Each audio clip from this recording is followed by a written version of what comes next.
اور جب تھوڑا کاروبار ٹھنڈا ہو جائے تو ساری دنیا کو دنیا بتاتی ہے. تو جب میں تو کہہ رہا ہوں کہ میں بندہ ڈھونڈ رہا ہوں جو مجھے ملے آ کے کہے کہ شکر کا طریقہ بتاؤ, تو مل ہی نہیں رہا. کو ملے جو کہے بڑی خیر ہے, ہر لحاظ سے اپنے رب سے راضی ہو, مل ہی نہیں رہی دنیا.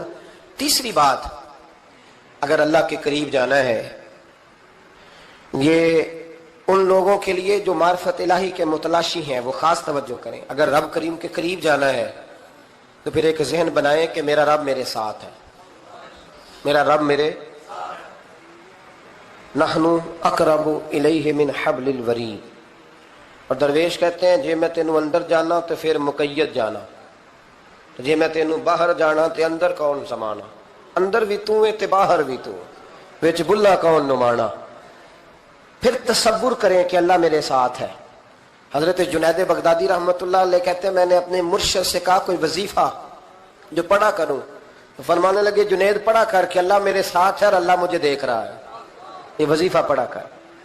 کیمرے لگا دیے ہر جگہ ہماری گورنمنٹ نے, کہتے ہیں کیمروں کی مدد سے پکڑا گیا, کیمروں کی مدد سے مسجدوں کے دروازوں پہ کیمرے, ایئرپورٹوں پہ کیمرے, ریلوے اسٹیشن پہ کیمرے, بڑے بڑے جنرل سٹور پہ کیمرے. نیچے لکھا ہے خبردار کیمرے کی آنکھ آپ کو دیکھ رہی ہے. کیمرے کی آنکھ دیکھے تو لوگ گناہ نہیں کرتے, تو یہ کیوں نہیں سوچتے کہ رب ہمیں دیکھ رہا ہے؟ یہ تصور کیوں نہیں جمتا کہ رب ہمیں. اور اللہ فرماتے ولی من خاف مقام ربہ جنتان, جو اللہ کے سامنے کھڑے ہونے سے ڈر جائے گا نا, اللہ اسے 2 جنتیں عطا فرمائے گا. اللہ اسے ایک دفعہ اگر کوئی ڈر گیا اللہ کے سامنے کھڑے ہونے, کتنی دفعہ بولیں تو صحیح. اس پر ہمارے مفسرین نے لکھا ہے کہ کبھی زندگی میں ایسا ہو کہ گناہ پر ہمارا پورا قبضہ ہو گیا ہو, گناہ پورا قابو میں آ گیا, اب کوئی روکنے والا نہیں, تو فرمایا جو اس وقت اللہ کے خوف سے ڈر جائے گا اللہ اسے 2 جنتیں عطا فرمائے گا. امام شافعی رحمۃ اللہ علیہ کے زمانے میں نا ایک بادشاہ کا اپنی بیوی سے جھگڑا ہو گیا. تو وہ بھی ملکہ تھی, کسی بادشاہ کی بیٹی تھی, شہزادی تھی. اس نے بھی سخت جملہ کہا, کہنے لگی چل دور ہٹ جہنمی, معاذ اللہ. اب اس نے اپنے خامد کو جہنمی کہا تو کہا, وہ کہنے لگا اس کا خامد کہ اچھا تو مجھے جہنمی کہتی ہے, جا پھر اگر میں جنتی نہیں تو تجھے 3 طلاقیں. اب کیسے ثابت ہو کہ جنتی ہے کہ جہنمی ہے, کیسے پتہ چلے گا؟ علماء سے پوچھا تو وہ کہنے لگے ہم کیسے بتائیں, کون ڈگری دے کہ تو جنتی ہے کہ جہنمی ہے. بات دور نکل گئی. امام شافعی کے پاس گیا, وہ رسوخ رکھتے ہیں علم فقہ کا, ان کے پاس گیا, جا کے کہنے لگا حضور یہ مسئلہ ہے. امام صاحب فرمانے لگے اکیلے میں مجھے ملتے ہو؟ وہ اندر آیا, کچھ دیر گفتگو ہوئی تو امام صاحب فرمانے لگے لو جی یہ بندہ جنتی ہے, اس کی بیوی کو طلاق کوئی نہیں ہوئی, یہ جنتی ہے. آپ کو پتہ ہے لوگ فتویٰ جلدی دے دیتے ہیں. کچھ لوگ خلاف تقریریں کرنے لگے کہ بادشاہ تھا تو امام صاحب نے بچا لیا ہے, کیسے آپ نے ڈگری دے دی کہ جنتی ہے جی. تو امام صاحب کہنے لگے تم بحث نہ کرتے تو میں بات پردے میں رہنے دیتا. سنو, میں نے بادشاہ کو تنہائی میں بلا کے پوچھا ہے کہ کبھی اللہ سے بھی ڈرے ہو؟ صرف اس لیے کہ اس وقت اللہ دیکھ رہا ہے. یہ نیت کبھی بندوں سے ڈر کے تو بندے بڑے گناہ نہیں نہ کرتے, کبھی اللہ سے ڈر کے بھی چھوڑا ہے. تو بادشاہ کہنے لگا بالکل چھوڑا ہے. میری ایک کنیز تھی بڑی خوبصورت, غریب گھر کی ملازمہ, غریب گھرانے کی تھی. ایک دن میں آیا تو میرے کمرے میں صفائی کر رہی تھی. معاذ اللہ میرا اس پہ دل آ گیا, میں نے دروازہ بند کر لیا. دنیا کی کوئی طاقت نہیں تھی, میرا اپنا محل تھا, مجھے کچھ دیکھ بھی لیتا تو کسی میں جرت نہیں تھی مجھے منع کرنے. اور میں چونکہ حکمران تھا, مطلق العنان تھا, کوئی شکایت بھی نہ کرتا. لیکن جب میں نے اس کی طرف ہاتھ بڑھایا تو اس نے ایک ہی لفظ کہا, کہنے لگی تو اللہ سے نہیں ڈرتا, تو اللہ سے نہیں ڈرتا. کہنے لگا کوئی نہیں تھا امام صاحب مجھے منع کرنے والا, کوئی نہیں تھا. لیکن جب اس نے کہا تو اللہ سے نہیں ڈرتا تو میں کانپنے لگا. میں نے اس سے معافی مانگی, غریب ملازمہ سے میں نے بادشاہ ہو کے معافی مانگی. میں نے معافی مانگی, پھر میں نے دروازہ کھولا, کہتے وہ چلی گئی. امام صاحب کہنے لگے اٹھ میرے سینے سے لگ. حضور کیا ہوا؟ فرمایا جو تنہائی میں اکیلے میں ایک دفعہ بھی رب سے ڈر جائے اللہ اسے 2 جنتیں عطا فرمائے گا. تو جنتی ہے اس لیے کہ تو یار کبھی تو ایسا ہو, کبھی تو ایسا ہو بھولا گاہک ہمارے قبضے میں آ گیا ہو, ہم اپنا پورا اس پر تسلط رکھتے ہو پر ہم اللہ سے ڈر جائیں. کبھی ایسا ہو کہ کروڑوں روپیہ ہمارے تسلط میں ہو, ہم چاہیں تو جتنا مرضی استعمال کریں لیکن ہم اللہ سے ڈر جائیں. حضرت عمر کا زمانہ تھا, ایک نوجوان صحابی کا بیٹا مسجد جایا کرتا تھا, بڑا نیک تھا. ایک عورت اس کو اپنی طرف بلانے لگی, لبھانے لگی. نوجوان تھا, ایک دن دل آ ہی گیا بی بی پہ. عشاء کی نماز پڑھ کے اس کے گھر کی طرف جا رہا تھا کہ کسی قاری صاحب نے آیت پڑھ دی, ولی من خاف مقام ربہ جنتان, جو اللہ کے سامنے کھڑے ہونے سے ڈرے گا رب 2 جنتیں عطا کرے. یہ آیت کیا سنی کہ نوجوان بے ہوش ہو کے گرا. کسی نے باپ کو خبر دی کہ تیرا بیٹا بے ہوش ہے. باپ گھر لائے, بالوں میں ہاتھ پھیرا, بیٹے کیا ہوا؟ اس نے آنکھیں کھول کے کہا ابا جی میں نے گناہ کیا نہیں, لیکن میرا قبضہ پورا ہو گیا تھا گناہ پہ. وہ بالکل راضی تھی, میں چاہتا تو میں گناہ کر لیتا, لیکن میں اللہ سے ڈر گیا. کیا واقعی رب مجھے 2 جنتیں دے گا؟ تو باپ نے ماتھا چوما, کا بیٹا اللہ کے وعدے بڑے ہی سچے ہیں, بڑے سچے ہیں. تو یہ تصور کر کے اللہ مجھے دیکھ رہا ہے, پھر ڈر جا, واقعی 2 جنتیں دے گا. اس نوجوان نے چیخ ماری اور روح ہی پرواز کر دی. رات کو جنازہ پڑا, دفن کر دیا. صبح حضرت عمر آئے, پر میں اتنا نیک نوجوان تھا تو مجھے کیوں نہیں بتایا؟ میں اس کے غسل میں شریک ہوتا, کفن میں شریک ہوتا, میں جنازہ پڑھا تھا. حضور بس رات دیر ہو گئی, دفن کر دیا. امام سیوطی نے لکھا, ابن کثیر نے لکھا, ابن عساکر نے لکھا. حضرت جناب عمر فاروق فرمانے لگے مجھے بتاؤ تو صحیح اس کی قبر کہاں ہے؟ نیک ہو کوئی بندہ تو قبر پہ جانا چاہیے. فرمایا بتاؤ قبر کہاں ہے؟ حضرت عمر کو قبر پہ لے گئے تو سیدنا فاروق اعظم قبر پر کھڑے ہو کے فرمانے لگے نوجوان مجھے امید ہے اللہ نے تجھے 2 جنتیں دی ہوں گی. حضرت عمر کہتے ہیں مجھے اللہ کی قسم قبر کے اندر سے بول پڑا, کامل پیرونا دے باہو قبر جنا دی جیوے. قبر کے اندر سے بول پڑا, کہنے لگا عمر امید والی بات نہیں, میرے رب کے وعدے بڑے سچے ہیں, اس نے واقعی مجھے 2 جنتیں عطا فرمائی, اس نے واقعی 2 جنتیں دی ہیں. کبھی کوئی کام تو ایسا ہو جو صرف اللہ سے ڈر کے چھوڑا جائے, ہونا چاہیے کہ نہیں ہونا چاہیے؟ آپ یقین کریں بچوں سے ڈر کے ہم نے بڑے کام چھوڑ دیے, بھائیوں سے ڈر کے چھوڑ دیے, دنیا داروں سے ڈر کے چھوڑ دی. اور کبھی کبھی میں کہہ دیتا ہوں کہ بہت سارے ماں باپ نے اولاد سے ڈر کے چھوڑا, بہت سارے استاد شاگردوں سے ڈرتے ہیں, الا ماشاءاللہ کچھ پیر مریدوں سے ڈرتے ہیں. کاش ہم اللہ سے ڈرنا شروع کریں. جب رب سے ڈرو گے پھر کسی اور سے نہیں ڈرو گے. اللہ کا خوف سنوارتا ہے, سجاتا ہے, یہ ذہن بنائیں. حضرت سیدنا عبداللہ ابن عمر رضی اللہ تعالیٰ عنہ کر رہا تھا تو صحرا میں کھانا کھانے کے لیے بیٹھا.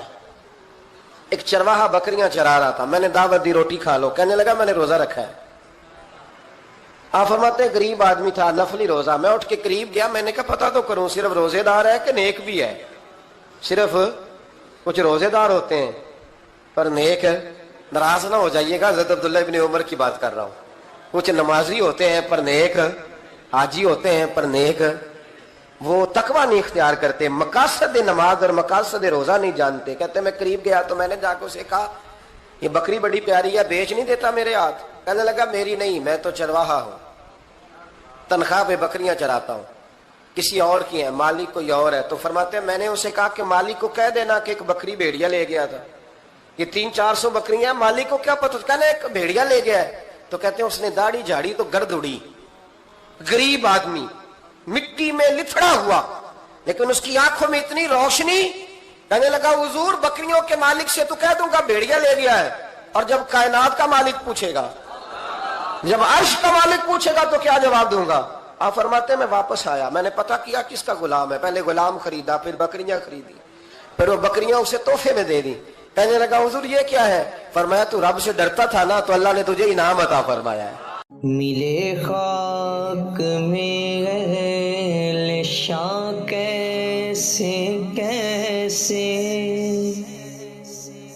مکی ہو گئے لا مکہ کیسے کیسے, ہوئے نامور بے نشاں کیسے کیسے, زمین کھا گئی نوجوان کیسے کیسے, جگہ جی لگانے کی دنیا نہیں ہے, عبرت کی جا ہے تماشا نہیں